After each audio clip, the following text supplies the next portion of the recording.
আসসালামু আলাইকুম রহমতুল্লাহি ওবরকাতুহু। সম্মানিত দর্শক, অবস্থা দৃষ্টি মনে হচ্ছে জামাত উভয় সংকটে পড়েছে।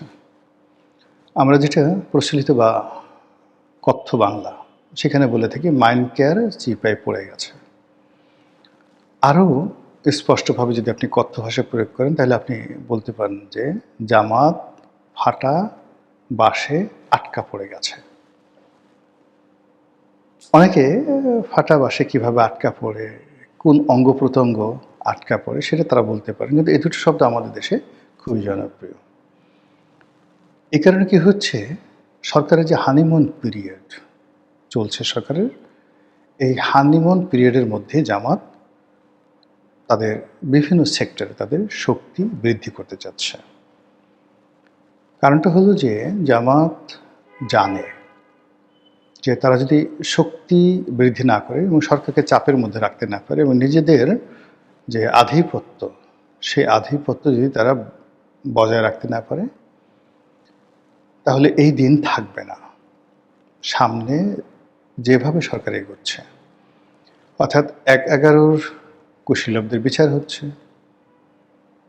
যদি সরকার মনে করে যে ১/১১ ওই সময়টিতে জামাতের যে যাকে বলা তেলে ঝুলে একটা অবস্থা ছিল, জামাতের বেশিরভাগ লোক মঈনুদ্দিন ফখরুদ্দিনের খুব কাছের লোক ছিল, কাজেই তারা এই তারেক রহমান সাহেবের যে দুর্ভোগ দুর্দশা, তার পরিবারের যে জুলুম অত্যাচার হয়েছে তার পরিবারের উপর, সেই ঘটনার সঙ্গে কেবলমাত্র মাসিদউদ্দিন, ফখরুদ্দিন, মঈনুদ্দিন এরা জড়িত নয়, জামাতও জড়িত।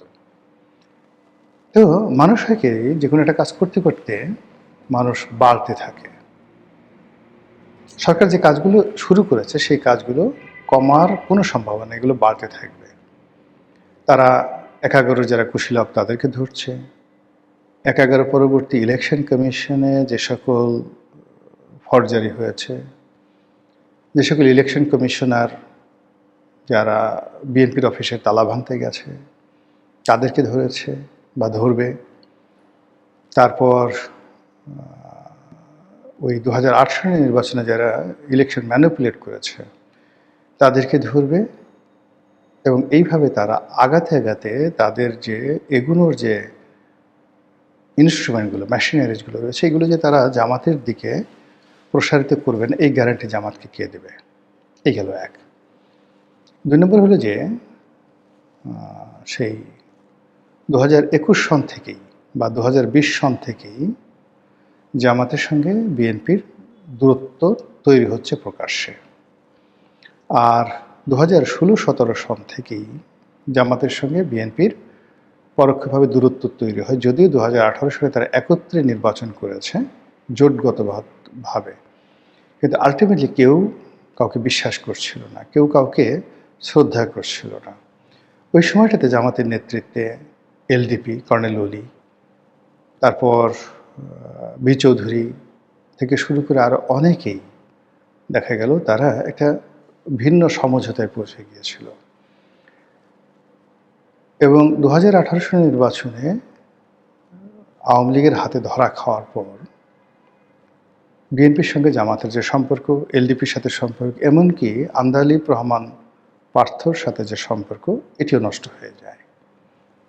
আপনারা জানেন যে আন্দালিব রহমান পার্থ, তার যে বিজেপি ছোট দল, কিন্তু তারপরেও সে কিন্তু তারেক রহমান সাহেবের সাথে চ্যালেঞ্জ দিয়ে বিএনপি জোট থেকে বের হয়ে গিয়েছিল।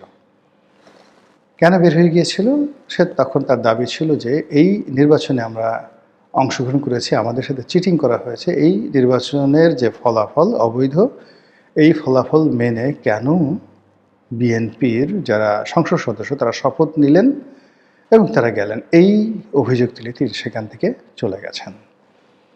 কিন্তু বাস্তবতা হলো যে ওই সময়টিতে ২০১৮ সন পরবর্তী সময়ে ভারতীয় গোয়েন্দা সংস্থা তারা মাইনাস তারেক, মাইনাস বিএনপি করার জন্য অন্তত ১০০টি রাজনৈতিক দলের সঙ্গে তারা যোগাযোগ করেছে এবং প্রত্যেকটি রাজনৈতিক দলের সঙ্গে তাদের যে কথাবার্তা প্রায় সেম। আপনারা ৩০০ আসনে প্রার্থী দেবেন, যত টাকা লাগে আমরা দেব, যা কিছু হবে আপনারা থাকবেন এবং আপনারা যেই সময় গ্রিন সিগন্যাল দেবেন সেই সময়টাতেই আওয়ামী লীগ একটা মধ্যবর্তী নির্বাচন দেবে। এর ফলে কি হলো দেখেন যে 2020-21 সনে বাংলাদেশের ছোট ছোট রাজনৈতিক দল তারা অলনে ছাড়েন, সবাই প্রার্থী খোঁজা শুরু করল। 300 আসনে তারা প্রার্থী দেবে। যত ছোট দল এখন দেখেন যারা সরকারের সাথে আছেন, যারা মন্ত্রী হয়েছেন, তাদের যে ছোট ছোট দলগুলো, আমি নাম বললাম না, তাদের 2020 সনের 21 সনের ভাষা শুনেন, বক্তব্য শুনেন, সবাই স্বতন্ত্র ইলেকশন মানে আলাদা ইলেকশন করবে, সবাই 300 আসন দেবে এবং তাদের কোনো টাকা পয়সার অভাব নেই।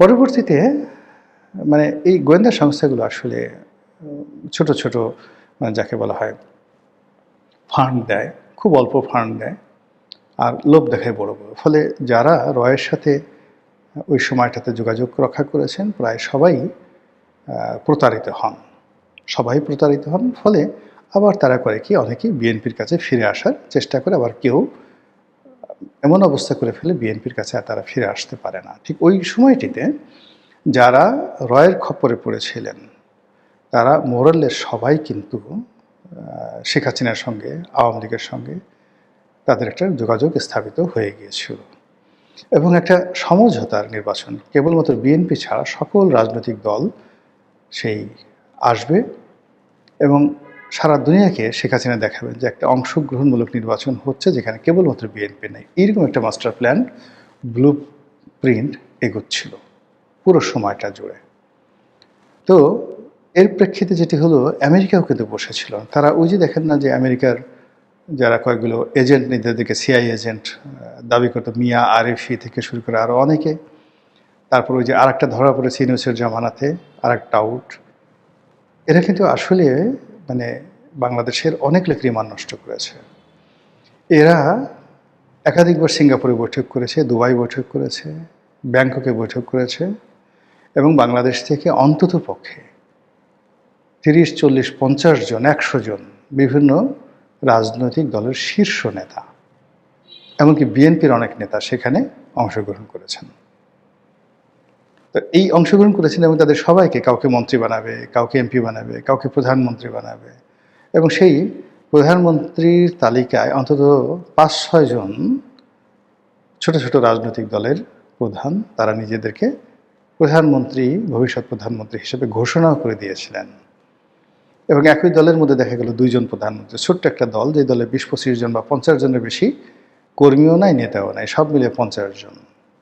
তো তাদের মধ্যে 2 জন প্রধানমন্ত্রী, 2 জন কি আবার পরবর্তীতে দেখা গেলো সেই দল ভেঙে গেল। আপনারা জানেন, বুঝতে পারছেন জিনিসটা কি। তো এইভাবে আসলে ভারতীয় যে গোয়েন্দা সংস্থাগুলো কাজকর্ম করেছে তারা সবাইকে নিয়ে খেলেছে।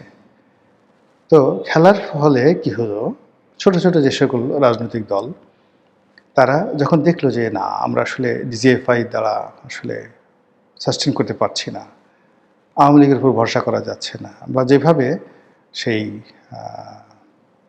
যাকে বলা হয় তাদেরকে লোভ দেখাচ্ছিল, সেই অনুযায়ী তারা 300 প্রার্থীর জন্য কোনো ফান্ড কিছু পাচ্ছে না। ফলে তারা আবার কেউ লন্ডনে গিয়ে, কেউ টেলিফোনে কথা বলে, কেউ মক্কা মদিনায় গিয়ে বিএনপির কাছে হাতে পায়ে ধরে তারা সেই তারেক রহমান সাহেবের সঙ্গে সম্পর্ক স্থাপন করে ফেলেছেন এবং অনেকে সফল হয়েছেন। কিন্তু জামাত, তারপরে এলডিপি, কর্নেল ওলি সাহেবের এলডিপি, তারা পারেনি। কিন্তু এলডিপি যেটা করেছে যে তারেক রহমান সাহেব আবার উল্টো খেলা খেলে দিয়েছে, সে আবার এলডিপিটাকে ভেঙে দিয়েছে। তো এলডিপিটাকে 2 দফা ভেঙেছে। প্রথম দফা ভেঙেছে যে সাদাত হোসেন সেলিম, তাকে দিয়ে আর একটা বিকল্প এলডিপি গঠন করিয়েছে। আর দ্বিতীয় দফা ভেঙেছে এলডিপির যে রেদওয়ান সাহেব, তাকে আবার এই নির্বাচনের আগে এলডিপি থেকে নিয়ে আসে। ফলে এই যে রাজনীতির যে শতরঞ্চের খেলাধুলা, সেই খেলাধুলা কিন্তু 2021 মানে 20 সন থেকে 24 সনের আগস্ট পর্যন্ত চলছে।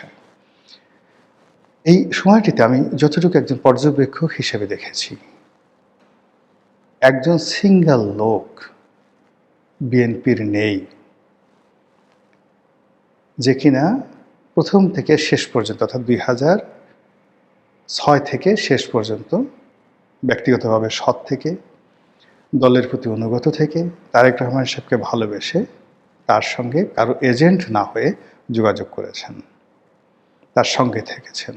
সবাই দ্বৈত, ত্রয়ী, চতুর্মুখী সম্পর্ক মেনটেন করে দলের ভিতরে বাইরে জোটের মধ্যে থেকে আজ এই যে একটা সরকার চলছে, সেই সরকার আমার কাছে ব্যক্তিগতভাবে মনে হচ্ছে, আমার যদি সামর্থ্য থাকতো, পৃথিবীর সমস্ত সম্পদের বিনিময়ে হলেও আমি এই সরকারের কেন্দ্রে তারেক রহমান সাহেব বসতে যে সাহস পেয়েছেন, এই সাহস আমার হতো না। তিনি নেতা মানুষ, তার সাহস অনেক বেশি, শক্তি বেশি। কিন্তু আমি যেটা দিব্য দৃষ্টিতে 2018 সন থেকে এখন পর্যন্ত দেখে আসছি, ক্ষমতার ভিতরে বাইরে সবাইকেই কাছাকাছি দেখেছি, তাদের কথাবার্তা শুনেছি। তো কাজেই এরকম একটা সাজানো যে একটা জায়গা, সেখানে আমি অন্তত বসতে সাহস পেতাম না। তো আমি যেভাবে জানি, তারেক রহমান সাহেব জানেন, ভারত জানে, জামাতও জানে যে রাজনীতির পরবর্তী কোর্স অফ অ্যাকশন কী হতে যাচ্ছে।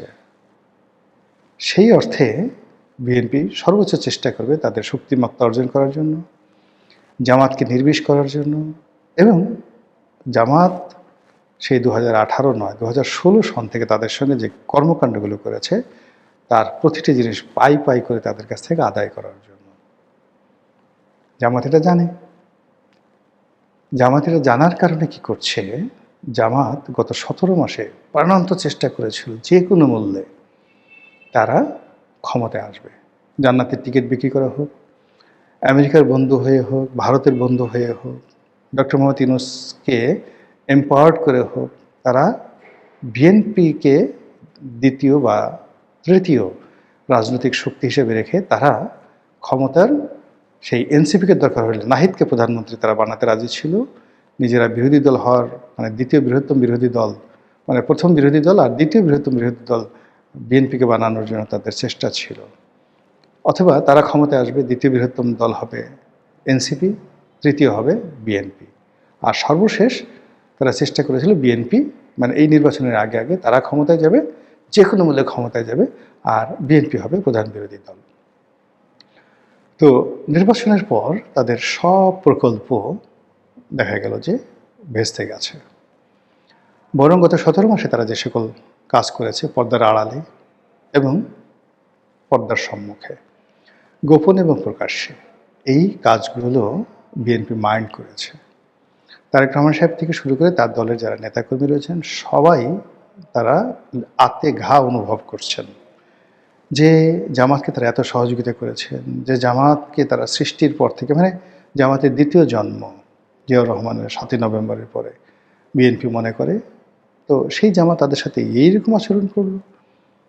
তাদের কাছে তো তারেক রহমান সাহেবের কাছে সব খবর আছে, যে মানে তারেক রহমান সাহেবের সাথে বৈঠক করেছেন, সেই জামাতের আমিরের সাথে হয়তো বৈঠক করেছেন, কিন্তু তারা আবার করেছেন কি নিজেদের মধ্যে বিভেদ তৈরি করার জন্য উভয়ের কথাবার্তার একটা কপি উভয়ের কাছে দিয়ে দিয়েছেন। ফলে ইন্টারনালি কিন্তু সম্পর্কটা নষ্ট হয়ে গেছে। এখন জামাত বিরোধী দল আর বিএনপি ক্ষমতাধর রাজনৈতিক দল, তাদের সাথে রাষ্ট্রশক্তি আছে, তারা সরকারে, তাদের সঙ্গে তাদের ব্রুট মেজরিটি আছে, জনপ্রিয়তা আছে। তো কাজেই এগুলো দিয়ে যদি জামাতকে ডলা দেওয়া হয়, পাটার মধ্যে পাটা দিয়ে পুতা দিয়ে যখন হলুদ, মরিচ, আদা, রসুন এগুলো বাটা হয়, মিহি মিহি করে ফেলা হয়, এগুলো কিন্তু ব্লেন্ডার দেওয়া সম্ভব নয়। তো ওইরকমভাবে আওয়ামী লীগ যে বাটা দিয়েছে জামাতকে, সেই বাটা ছিল ব্লেন্ডারে, ব্লেন্ডারটা উপরে সেই কিছু অংশ মানে যাকে বলা হয় গুঁড়ো গুঁড়ো হয়ে গেছে, কিন্তু নিচে আসল জিষ্ট হয়ে গেছে। কিন্তু বিএনপি তো জানে জামাত কি চিজ, ফলে তারা আর ব্লেন্ডার ইউজ করবে না, তারা পাটা এবং পুতা ইউজ করবে। সেই পাটা পুতার মধ্যে পড়লে জামাতের অবস্থা কী হবে জামাত সেটা বুঝে। কাজেই জামাত কালক্ষেপণ করছে না, তারা সংসদে গেছে, আবার সঙ্গে সঙ্গে রাজপথে দাঁড়ানোর প্রস্তুতি তারা অর্জন করে ফেলেছে। বিএনপি ক্ষমতায় থাকবে, এটাকে তারা বিকল্প রেখেছে। আবার বিএনপি ক্ষমতা থেকে বিএনপিকে টেনে হেঁচড়ে নামানো হবে, তারা আবার ক্ষমতায় যাবে, এই টার্গেট নিয়ে আছে। তারা একটি মধ্যবর্তী নির্বাচনের টার্গেট নিয়ে এগোচ্ছে, at the same time BNP তার মেয়াদ পূর্ণ করবে, সেই টার্গেট নিয়ে এগোচ্ছে।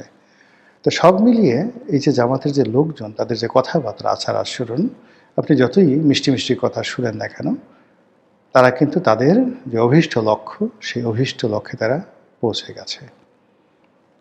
এবং তাদের যে প্রস্তুতি, বলতে গেলে তারা সেই 2001 সন থেকেই ক্ষমতা যাওয়ার জন্য প্রস্তুত হয়ে আছে। এই প্রস্তুতির বয়স এখন প্রায় 25 বছর, 26 বছর। এবং গত 17 মাসে তাদের যে অভিজ্ঞতা, এবং এখন বিরোধী দলে হিসেবে সংসদে বসে তারা প্রতিদিন সে টাটকা অভিজ্ঞতা তারা অর্জন করছে। সেই অভিজ্ঞতা সম্মিলিতভাবে যখন ভারতের সহযোগিতা নিয়ে, পাকিস্তানের সহযোগিতা নিয়ে, আওয়ামী লীগের সহযোগিতা নিয়ে, তারা এমনকি বিএনপির অনেক যারা লাভবান হয়নি, তারেক রহমান সাহেবের প্রতি বা বিএনপির প্রতি এখনও যাদের ক্ষোভ রয়েছে, ক্রোধ রয়েছে, তারা যদি জামাতের সঙ্গে তলে তলে ঘুটু করে এবং কিচেন ক্যাবিনেটের রান্নাঘরের খবর, অন্দরমহলের খবর জামাতের হাতে পৌঁছে দেয়, বুঝতে পারেন যে রাজনীতি কতটা জটিল হয়ে পড়বে। আর এই যে আজকের দিনে যখন ভিডিওটা করছি, সেই দিন জামাতেই ওয়াকআউট করলো। এই ওয়াকআউট দিয়ে তারা যে শুরু করলো, এটাই কি তাদের শেষ? না, এটা দিয়ে তারা শুরু করলো। মহান আল্লাহ আমাদের সবাইকে হেদায়েত দান করুন এবং হেফাজত করুন। আসসালামু আলাইকুম ওয়া রাহমাতুল্লাহি ওয়া বারাকাতুহু।